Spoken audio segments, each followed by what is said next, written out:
Lucas 11, de 1 a 13, que foi o texto que nós lemos na abertura do nosso culto.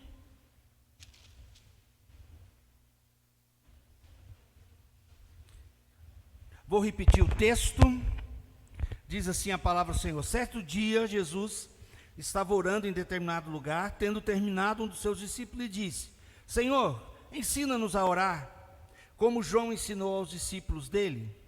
Ele lhes disse: quando vocês orarem, digam: Pai, santificado seja o teu nome, venha o teu reino, dá-nos cada dia o nosso pão cotidiano, perdoa-nos os nossos pecados, pois também perdoamos a todos que nos devem, e não nos deixe cair em tentação. Então lhes disse, suponham que um de vocês tem um amigo e que recorram a ele à meia-noite e diga: amigo, empresta-me 3 pães, porque um amigo meu chegou de viagem e não tenho nada para lhe oferecer. E o que estiver dentro responda: não me incomode, a porta já está fechada, meus filhos estão deitados, não posso me levantar e lhe dar o que me pede. Eu lhes digo, embora ele não se levante para dar-lhe o pão, por ser seu amigo, por causa da importunação, se levantará e lhe dará tudo o que precisar. Por isso lhe digo, peçam e lhes será dado, busquem e o encontrarão, batam e a porta lhes será aberta. Pois todo o que pede recebe, o que busca encontra, e aquele que bate a porta será aberta. Qual pai entre vocês, se o filho lhe pedir um peixe, em lugar disso lhe dará uma cobra? Ou se pedir um ovo, lhe dará um escorpião? Se vocês, apesar de serem maus, sabem dar boas coisas aos seus filhos, quanto mais o Pai que está no céu dará o Espírito Santo a quem o pedir. Senhor, mais uma vez nos aproximamos da Tua Palavra e nos aproximamos com temor e tremor no nosso coração, porque sabemos que a Tua Palavra é viva, a Tua Palavra é eficaz, a Tua Palavra fala, a Tua Palavra é como espada, e precisamos aprender do Senhor nessa noite, que nosso coração e a nossa mente possa estar voltada para o Senhor e ouvir e entender o que o Senhor tem para nós nessa devocional que iremos ministrar nessa noite para a honra e glória do Senhor. Amém, meus irmãos? Nós vamos fazer como temos feito durante toda a semana, para a gente ter um pouquinho mais de tempo de oração, e eu quero refletir com os irmãos nesse texto de Lucas 11. A introdução nós vamos repetir juntos, vamos ler juntos o versículo, esse pedaço do versículo, vamos ler juntos. Senhor, ensina-nos a orar, como também João ensinou aos seus discípulos. Lucas 11, primeira parte, aliás, 1, parte B. Nós precisamos aprender a essa maneira de como nós devemos orar. Nós oramos pela comida, oramos pela viagem, oramos por coisas muito específicas, ou quando temos uma semana de oração, ou quando temos os nossos pedidos de oração.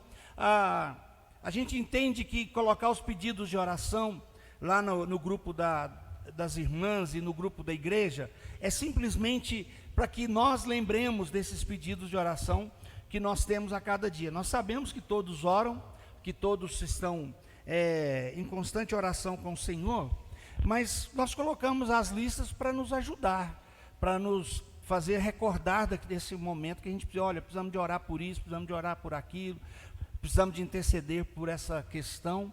E uma das questões, a primeira questão que eu aprendo com esse texto, é que eu preciso privilegiar a minha intimidade com Deus. Quando eu privilegio essa intimidade com Deus, é o texto, a parte do 5 a 7, quando a gente olha essa questão do amigo, dessa intimidade que você tem de ir na casa de alguém, pedir pão, alguém que é muito conhecido seu, você fala assim, olha, você me empresta o açúcar, me empresta 1 quilo de carne, você me empresta 5 quilos de arroz, né? E você empresta, você dá, você oferta para aquela pessoa, e isso me lembra muito uma ilustração antiga, que a gente contava lá na sala, quando eu era adolescente, para você ver o tanto que é antiga essa ilustração, que a mulher estava passando muita crise financeira, uma crente, E a igreja dela nunca deu uma cesta básica para ela, nunca ajudou no aluguel, nunca ajudou na farmácia ou na luz. E aquela mulher não desistia, ela continuava orando, orando, orando, orando, orando. Um belo dia, bateu na porta da casa dela, um homem vizinho dela, que era dono de um centro de macumba, um centro espírita, eu não vou especificar bem, mas vamos falar que é um centro de macumba para a gente entender melhor. E aquele homem chegou para ela e falou: olha, eu vim aqui trazer uma cesta básica para você, porque eu sei que você está precisando. Ela: muito obrigado, eu aceito. Ele falou: tá vendo? Tá vendo? Sua igreja não te ajuda, mas aqui, o diabo mandou entregar essa cesta para você. Você pega essa cesta básica aí. Aí, você tem alguma coisa para falar? Ela falou assim: eu tenho alguma coisa para falar, eu quero agradecer a Deus. Aí ele falou assim: mas como que você vai agradecer a Deus? É o diabo que mandou a cesta para você. Ele falou: pois é, quando Deus quer, até o diabo obedece e vem trazer comida para a gente. Então, o Senhor está no comando de todas as coisas. O Senhor ainda é Senhor e soberano em todas as coisas. O nosso Deus é maravilhoso e Ele conhece, entende e sabe de tudo. Às vezes a gente é que acha que a gente sabe mais do que Deus. Nós então precisamos privilegiar a nossa intimidade com Deus. É gastar tempo de oração, tempo precioso, mas um tempo de reverência, de crescimento, de aprendizado, de oração mesmo, de entrega na presença do Senhor. E que o Senhor continue falando aos nossos corações em todo o tempo. A gente queria muito que as crianças e os adolescentes e os jovens estivessem com a gente hoje, para a gente aprender sobre oração. E que ouvisse o que nós estamos falando. As crianças precisam aprender a orar. As crianças precisam também, junto com os adolescentes, os jovens, os adultos, os idosos, a gastarem tempo e ter intimidade com Deus. Não somente quando a gente manda ou quando a gente pede. Nós precisamos ensinar os nossos filhos a orar. Nós precisamos ensinar os nossos filhos a ter comunhão com Deus. Nós precisamos ensinar os nossos filhos a ter intimidade com Deus.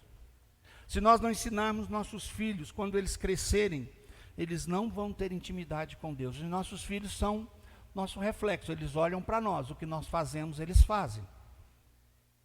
Então busque intimidade com Deus, busque intimidade com o Senhor. Segundo, estabeleça um horário estratégico, tenha uma hora certa para você orar. Tenha uma hora que você defina o horário da oração. Eu já disse em outras oportunidades que muitas pessoas conseguem orar de noite. Estabeleça um horário que você vai orar, que você vai ter seu tempo de oração, marcar na agenda, não ter compromisso naquela hora, porque a nossa agenda é difícil, você pode complicar você tem uma rotina, nós temos uma rotina, e nós somos sugados pelos afazeres do dia a dia. O dia a dia engole a gente. O dia a dia é terrível. A rotina do dia ela é difícil. Quando você olha, o seu dia já foi.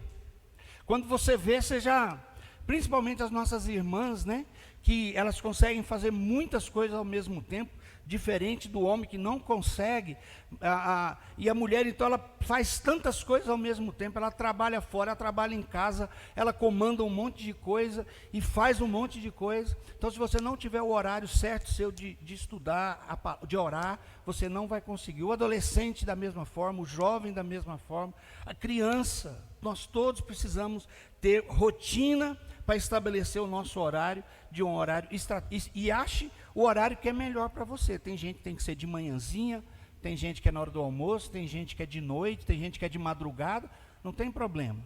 Mas você tem que achar o horário que você é importante e que você vai conseguir fazer isso. Terceiro, você precisa estabelecer um lugar costumeiro. Você precisa ter seu lugar, seu cantinho, com a sua caneta, com o seu papel, com a sua Bíblia. Nós temos um recurso aí, tem um sobrando, que é para emprestar, fica 6 meses na casa de uma pessoa, e tem um aí agora ainda que pode ser emprestado, que é a Bíblia falada, Gênesis, Apocalipse falado, e aliás em qualquer idioma, né? mas tem o português lá, você pode usar. Você fala assim, pastor, mas se acabar a energia, ele funciona a energia solar, ele funciona carregando na tomada, ele funciona com pilha, ele funciona de qualquer jeito, ele não para de funcionar, você não tem desculpa. Se você tem dificuldade de leitura, se você quiser emprestado, estava lá na mesa, estava lá na estação de som, está aí, Junão? Quem quiser pegar, pode ficar com ele 6 meses, que a gente vai emprestando para outras famílias, né? Estabeleça um lugar costumeiro, estabeleça um lugar onde você vai estar sentado, você vai estar deitado, vai estar ajoelhado, vai estar em pé, no carro. Por favor, se você for orar no carro, não feche os olhos, né? É uma oração, não, mas pode ser uma oração atenta, né?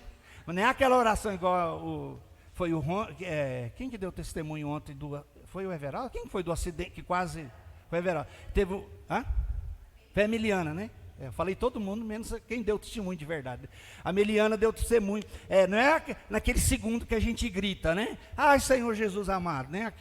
Não, você está dirigindo, você pode orar ali com o olho aberto, né? Mas com atenção ao que você está fazendo. Quarto e último, intensificando a oração para tomar decisões importantes. Às vezes nós somos um pouquinho relapsos em relação àquela oração que tem que ser de algo importante. E muitas vezes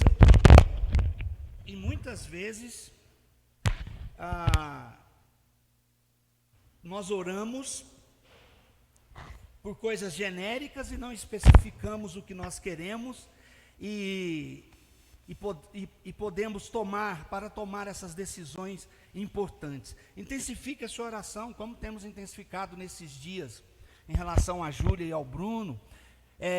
Intensifique, coloque lá no seu caderno, vou orar por isso aqui, eu vou interceder por essa questão, eu vou me colocar perante, como nós oramos pelo Brasil e devemos continuar orando pela nossa nação, orar para que essa vontade do Senhor, ou essa permissão do Senhor, do que está acontecendo, seja para a honra e para a glória do Senhor, porque vai ser para a honra e glória do Senhor, tudo é para a honra e glória do Senhor. Irmãos, não cai um piqui, não cai sem a permissão do Senhor, e Deus sabe que você está lá doido esperando aquele piqui cair, você fica lá orando, Senhor, dá um ventinho hoje à noite, para amanhã cedo o chão está forrado de piqui, né, Nayane? A Nayane vai lá, a Thaís pega sacos de piqui e põe nas costas, né? Ora, Senhor, derruba os piquis, né? Não os piquizeiros, só os piquis. Então o Senhor está no controle até daquele piqui que está lá na estrada, do animalzinho que está perdido. O Senhor está no controle de tudo. Peçam e lhes será dado, busquem e encontrarão, batam e a porta lhes será aberta. Pois todo o que pede recebe, o que busca encontra, e aquele que bate a porta será aberta. Talvez o nosso grande problema é achar que esses textos dessa forma aqui são para que nós encontremos o nosso carro, encontremos a nossa casa, mas na verdade a gente precisa pensar sempre naquilo que o Senhor quer para as nossas vidas. O Senhor conhece a gente melhor, o Senhor sabe quais são os nossos pensamentos, o Senhor sabe que os pensamentos dele são muito melhores do que os nossos, o Senhor sabe que os planos dele são muito melhores do que os nossos planos, os planos para os nossos filhos, para as nossas crianças. Irmãos, se você está preocupado com esse mundo de hoje, você tem que estar orando pelo seu filho, para o mundo de amanhã. Para os netos, né? É verdade. O que será desse mundo para o Theo, para a Lu, para Maria Clara? O que esse mundo vai estar vivendo, né? Quem é da minha idade, tinha um desenho animado antigamente, repete aí de vez em quando, chamava os Jetsons. Lembra dos Jetsons? Quem já assistiu? Quem falou isso? Você está dentro da igreja, acabou. Cai uma viga dessa aí. Já repetiu, né? Repete na sessão da tarde, talvez, né? Gente, os Jetsons lá nos anos 70, eles já botavam que tinha uma robô que cuidava da casa, já tinha ligação de vídeo, já tinha drone, lá já tinha carro que voa, né? Nós ainda não chegamos aos carros que voam, né? Lá tinha uma coisa que eu achava muito bom, né? Ele chegava perto de uma máquina do computador e falava assim: quero um milkshake de chocolate. Aí a máquina fechava, abria e saía. Nicole, você ia ter dificuldade, você não ia poder fazer aquele prato chique seu, porque a máquina ia fazer, faz um tan com tan, o trem fazia o trem. Aí você pensar assim, é loucura? Muitas coisas poderiam ser, da comida, por exemplo, mas muitas coisas já estão entre nós. O Jetson tinha um relógio que era celular, né? O patrão dele entrava e, que hora que você vai chegar, né? E via a cara do patrão dele lá, ele, já estou indo, estou aqui, tal. E isso hoje é normal, né? Celular no braço. Então, o mundo passa muito rápido, as coisas estão acontecendo muito rápido, nós precisamos de orar, intensificando a nossa oração pela nossa vida. E por último, tinha mais um, gente, que é o que talvez a gente quer bastante, é orar pedindo o poder de Deus sobre as nossas vidas. Pedir essa graça de Deus sobre nós, pedir esse encontro do Senhor sobre a nossa vida, para que as pessoas olhem para nós e vejam Jesus, para que as pessoas olhem para você e falem assim: puxa vida, você parece tanto com Jesus. Como você se parece com Jesus? Precisamos de ter, todos nós tenhamos uma vida cristã, uma prática real de devoção, de oração, e que todos possamos ter uma vida devocional, prática e sincera. Que a nossa vida seja uma vida prática e sincera. E agora, quando vamos nos unir em oração, que seja um tempo realmente que você possa colocar os seus pedidos na presença do Senhor. Amém? A Deus vai voltar para cá? E eu vou orar então. Senhor, obrigado por estarmos juntos nessa noite, para celebrar o Teu nome, para falar do amor do Senhor, para orar, para aprender mais do Senhor nessa noite. Fala com a gente, agora no momento das orações, que nós possamos intensificar as nossas orações, os nossos pedidos, e que o Senhor, a tempo do Senhor,